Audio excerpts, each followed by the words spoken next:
আমরা বেশিরভাগ মানুষই জানি গ্রেট হোয়াইট শার্ক হচ্ছে সমুদ্রের রাজা, কিন্তু কথা হচ্ছে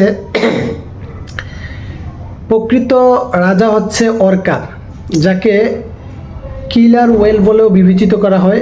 অনেকেই জানে এই অর্কারা শারীরিক শক্তির পাশাপাশি তাদের নিজের বুদ্ধিমত্তাকে কাজে লাগিয়ে থাকে।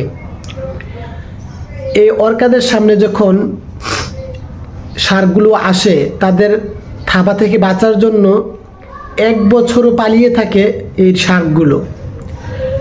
এই অর্কাগুলো বেশিরভাগই ডলফিন জাতীয় মাছ, ডলফিন থেকেই তাদের আসা উৎপত্তি।